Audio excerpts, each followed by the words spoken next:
Hello, 911 operator 293. What's the address of your emergency?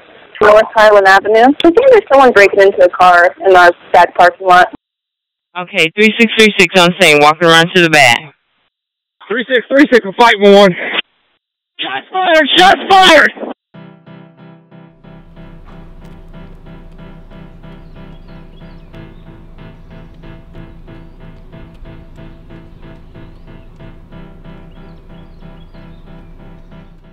Did you ever feel like you would be involved in a shooting? You know, everything they try to prepare you for in the academy, I think it's always in the back of your mind that you could be.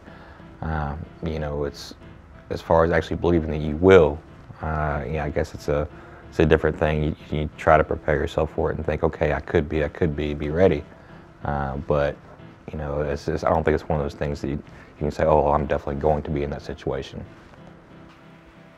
Things start to unfold for the officer, largely depending on how the department processes it, how the community processes it, how the media processes it, and how the courts eventually process it. So you can have an officer cleared in the administrative investigation, cleared in the criminal investigation, cleared by the prosecutor's office, including the grand jury, and then they can still get sued.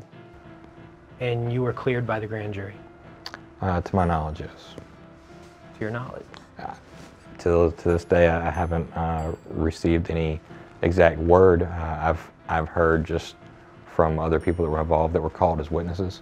So you become investigated for murder? Correct. Essentially. Exactly. And sometimes, you know, people move on to other stories, and people hear that initial bit of information, and then they don't hear the follow-up where the officer was cleared. Let's talk about your incident. I saw a male flag me down. He said, there's a guy breaking into a car, you know, back behind the building. He may still be back there. At this point, about 11 o'clock at night. So I had my flashlight on him, and, you know, I identified myself as an Atlanta police officer. And so now he's concealed himself. Now I've drawn my weapon, you know, and I'm still giving him the same orders. Come out from behind the vehicle, you know, show me your hands, things of that nature. And as I go to holster up, he grabs at my hand. So, you know, I have to strike him and knock him off. You know, he grabs my hand again. I have to strike him again and knock him off. I saw he had pulled something from his waistband. It looked like a small caliber pistol. And then at that point, he actually says, let me go or I'm gonna shoot you.